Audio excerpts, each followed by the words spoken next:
बिस्मिल्लाहिर्रहमानिर्रहीम अस्सलामुअलैकुम। I hope you all are doing well. Students, आज की इस वीडियो में मैं आपके लिए ENG 101 के शॉर्ट नोट्स लेके आया हूँ फाइनल टर्म की प्रिपरेशन के लिए। ये बहुत अच्छे नोट्स हैं, इनको आप अच्छी तरह तैयार करें और अच्छे मार्क्स हासिल करें।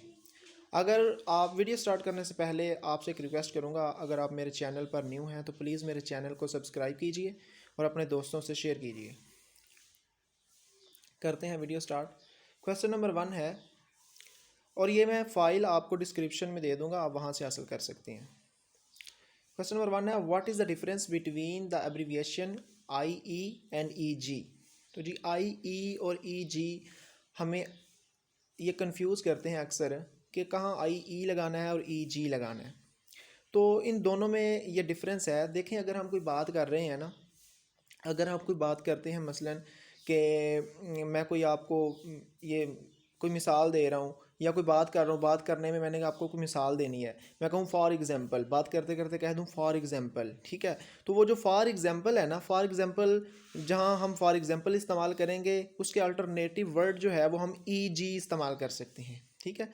तो इस तरह ये हमें कंफ्यूज करता है, हम IE लगा देते हैं, वहाँ IE नहीं लगाना बल्कि फॉर एग्ज़ाम्पल की जगह हमने EG लगाना है।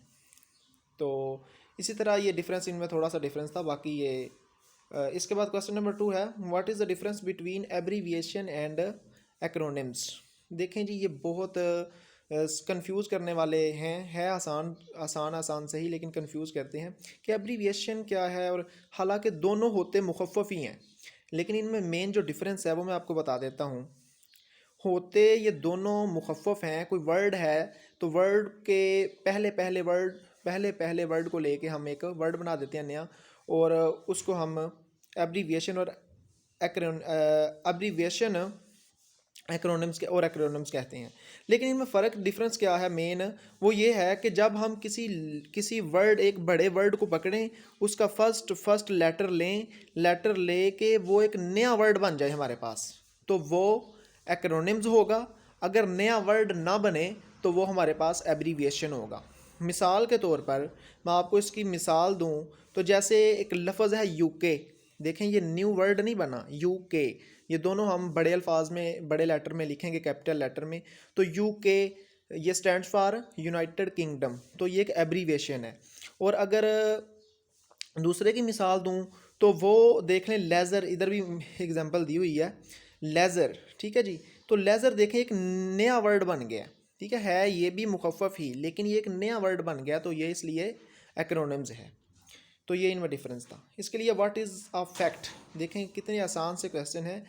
A fact is a statement that can be proved true through objective evidence, ठीक है। जो ऑब्जेक्टिव एविडेंस के थ्रू उसको सही प्रूव किया जा सके, क्योंकि फैक्ट वही होता है ना जो बिल्कुल ठीक हो, ठीक है। इसके बाद क्वेश्चन है व्हाट इज़, मैं शॉर्ट से शॉर्ट वीडियो करने की कोशिश करूँगा। इसके बाद है what is an opinion. Opinion क्या है, देखें जी मैं आपको सिंपली बता देता हूँ। ओपिनियन कहते हैं राय को। तो ओपिनियन वो चीज़ होती है जो सिर्फ हाँ या ना की सूरत में ना हो, बल्कि आप अपने पास से कुछ बयान करें, उसे ओपिनियन कहते हैं। उसे कहते हैं ना कि आप अपनी राय दें, ठीक है। इसके बाद है व्हाट इज़ इमेजिनेटिव राइटिंग। देखें, इमेजिनेटिव राइटिंग वो होती है जो क्रिएटिव राइटिंग हो, मतलब आप खुद सोच के कुछ लिखें, अपने पास से कुछ लिखें, उसे कहते हैं इमेजिनेटिव राइटिंग। इसके बाद क्वेश्चन है what are the 3 common purpose of communication. जी ये बहुत इंपॉर्टेंट क्वेश्चन है कि 3 कॉमन पर्पस कौन से हैं, कौन से मकसद हैं मेन कम्युनिकेशन के। तो देखें, तो वो फर्स्ट वाला है टू इन्फॉर्म, किसी को इन्फॉर्म करना। उसके बाद है टू परसुएड, किसी को कायल करना। थर्ड नंबर पे है टू इंटरटेन, ठीक है, इंटरटेनमेंट के लिए भी इसका ये भी एक इंटरटेनमेंट भी इसका एक अहम मकसद है।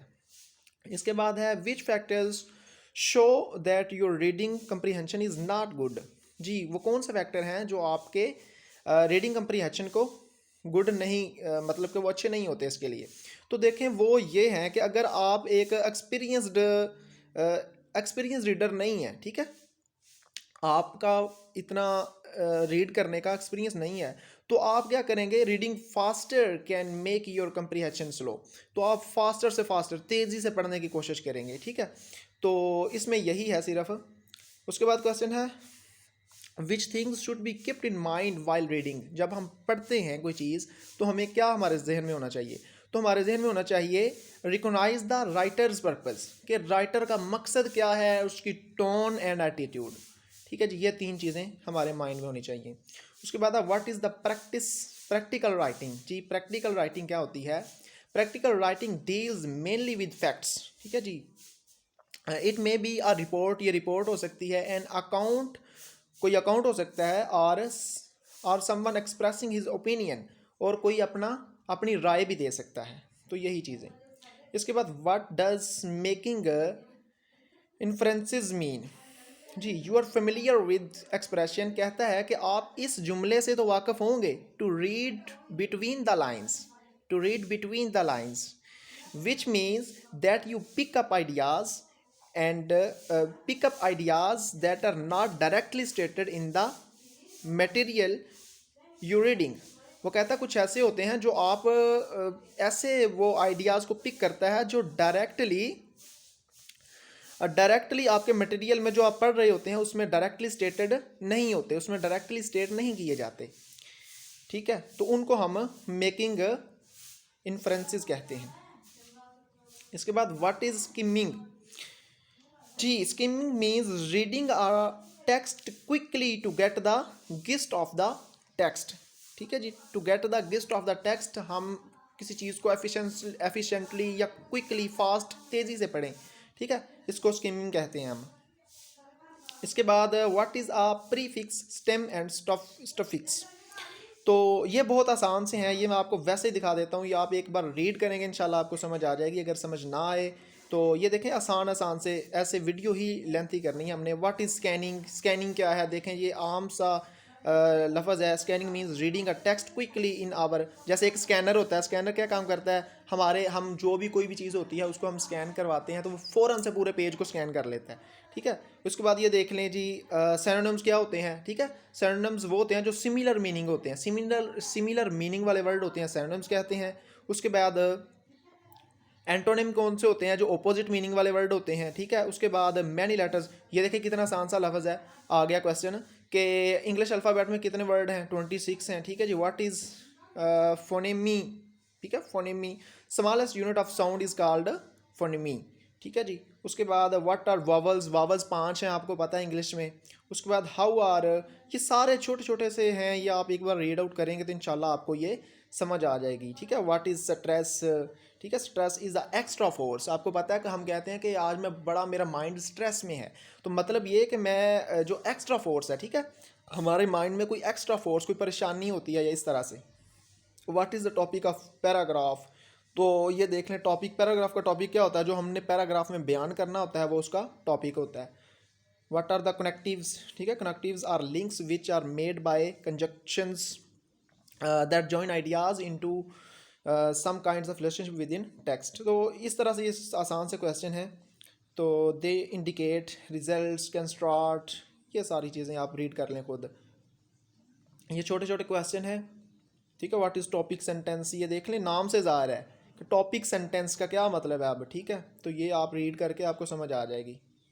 तो इंग्लिश में ये कितने होते हैं, 44। ठीक है, ये देख लें, मैं आपको दिखा देता हूँ। What are the references is defined dictionary, देख लें डिक्शनरी क्या है, डिक्शनरी में आप ये अच्छी तरह वाकिफ़ होंगे। What are some of uses of dictionary, dictionary के कौन से इस्तेमालात हैं, ये देख लें, स्पेलिंग है, प्रोनाउंसिएशन है, पार्ट ऑफ स्पीच वगैरह। ठीक है, तो ये सारे शॉर्ट क्वेश्चंस हैं, ये देख लें ध्यान से। ये फ़ाइल मैं आपको प्रोवाइड कर दूंगा। अगर मेरी वीडियो आपको पसंद आए तो लाजमी इसको लाइक कीजिएगा, अपने दोस्तों से शेयर कीजिएगा और मेरे चैनल को सब्सक्राइब भी कीजिएगा। तो इंशाल्लाह आपको इसका बहुत फ़ायदा होगा। इस तरह की अच्छी अच्छी वीडियो, नोट्स, क्विज़, असाइनमेंट, जीडीबीज़ वगैरह के हवाले से मैं अपने चैनल पे लगाता रहता हूँ। तो ये सिंटैक्स वगैरह क्या है, ठीक है, ये छोटे छोटे एक एक लाइन के क्वेश्चन हैं, ये आप देख लें। और ये लॉन्ग क्वेश्चन आ गया अब जी, ये ध्यान से देख लीजिएगा, इन्हीं में से इंशाल्लाह आपके लॉन्ग क्वेश्चन कवर हो जाएंगे। तो ये लॉन्ग क्वेश्चन थे, ये ध्यान से देख लें। यही थी आज की मेरी वीडियो। इंशाल्लाह मिलते हैं नेक्स्ट वीडियो में। अपना ख्याल रखिएगा और मेरी अगर ये वीडियो अच्छी लगे तो अपने दोस्तों से लाजमी शेयर कीजिएगा। ओके, मिलते हैं नेक्स्ट वीडियो में। अल्लाह हाफिज़।